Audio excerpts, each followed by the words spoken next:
Agora sim, vamos falar do grupo de extermínio que atuava aqui na região dos Campos Gerais. Aliás, ainda atua, né?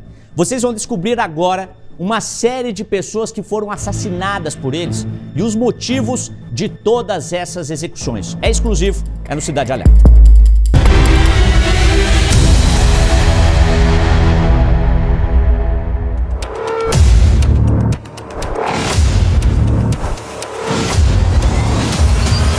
Uma jovem grávida brutalmente espancada. Uma execução em plena luz do dia.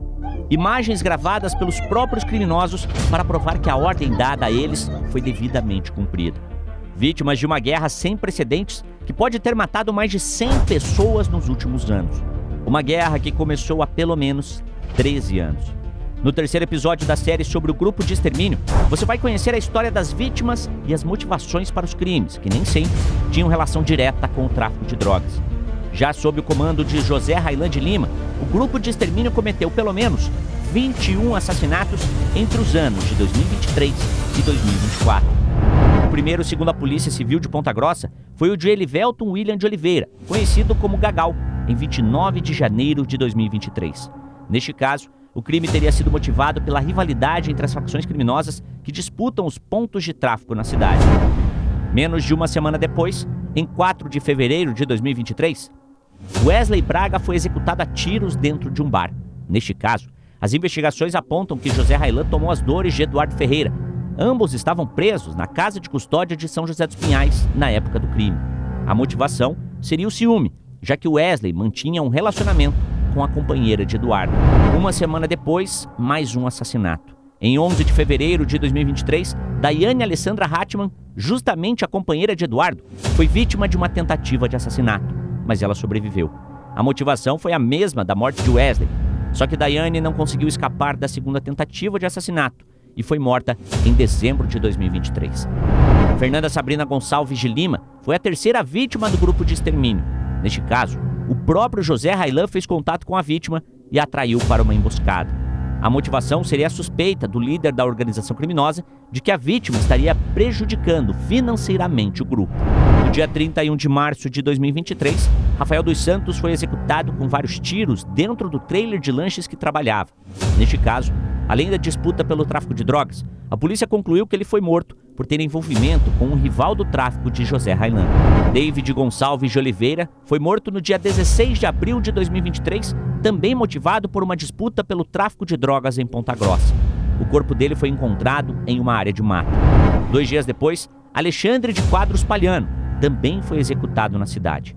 A vítima foi encontrada morta dentro de um imóvel que era utilizado como ponto de tráfico. Neste caso, ele integrava o grupo de José Raylan, mas foi morto após alguns desentendimentos com os comparsas. Já no ano passado, as mortes continuaram. Em 18 de janeiro, Charles Henrique dos Santos de Freitas foi morto dentro da própria casa. Ele era rival de José Raylan e isso motivou o assassinato. Raylan dos Santos Libânio morreu no dia 29 de janeiro. Ele também era um desafeto de José Raylan por integrar uma organização criminosa rival. No dia 10 de março, Aldemir Correia foi executado com vários tiros. Ele foi morto por ser chamado de cagueta.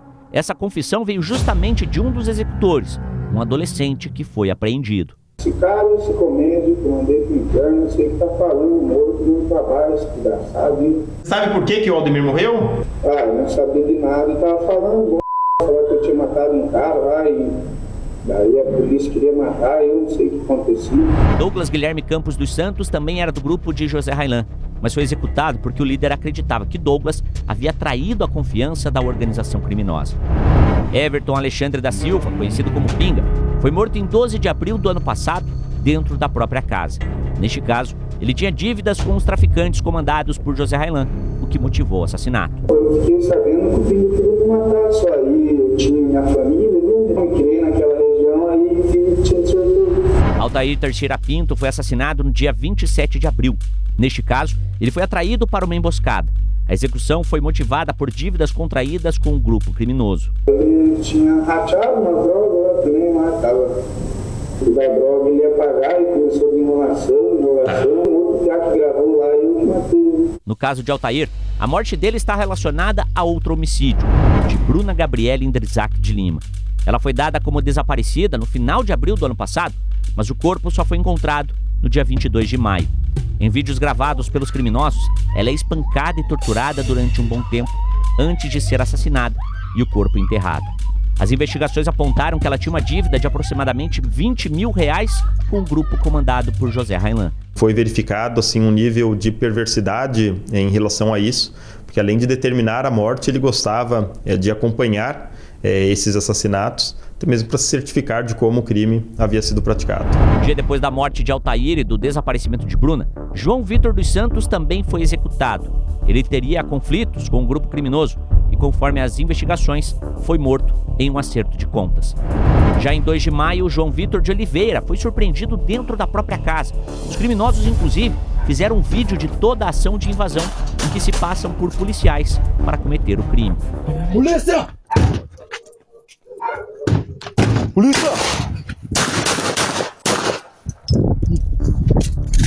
João Vitor também tinha problemas com o grupo criminoso e, por este motivo, foi assassinado. Já no dia 17 de junho, Verli Vitor Teixeira da Silva foi executado dentro de um bar.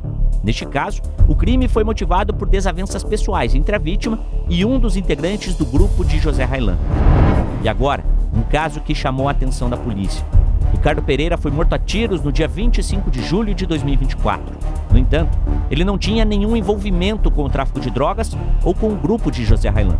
Ricardo Pereira foi morto por engano. Ele era árbitro de futebol amador e foi confundido com o irmão, que esse sim tinha uma dívida com José Raylan. Em 26 de junho, foi Edjalma Caíque Ferreira dos Santos quem morreu a mando de José Raylan. O jovem foi morto no meio da rua com diversos tiros. No dia 11 de julho, Jefferson Ednilson Rocha Santo também foi morto na rua com diversos tiros.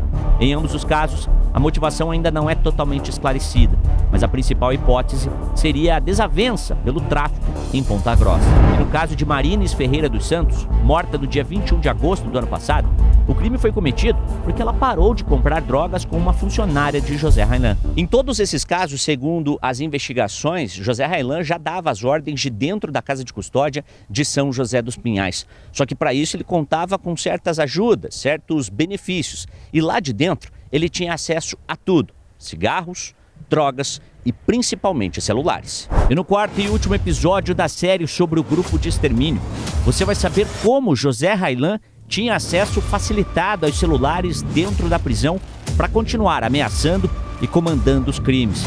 E quem é a pessoa responsável por essa facilitação, recebendo propina para colocar os aparelhos dentro das celas.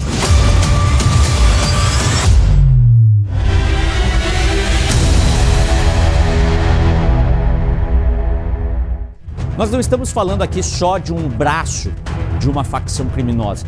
Nós estamos falando aqui da própria facção criminosa. Olha aí a vítima, sendo espancada, grávida, antes de ser morta e ter o corpo enterrado. Esse cara aí, José Raylan, ele assumiu a liderança desse grupo criminoso.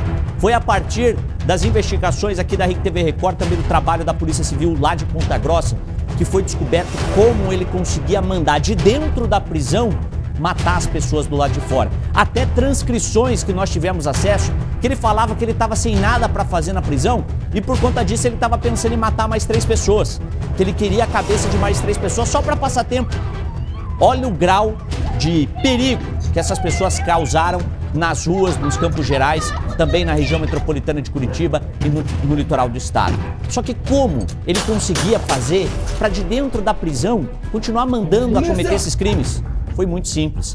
Ele gastou R$200 mil pagando propina para agente de ressocialização de dentro da cadeia continuar tendo ali acesso aos celulares e às drogas. E lá de dentro ele ligava para as pessoas, falou: ó, tô sabendo que você tá querendo me pegar.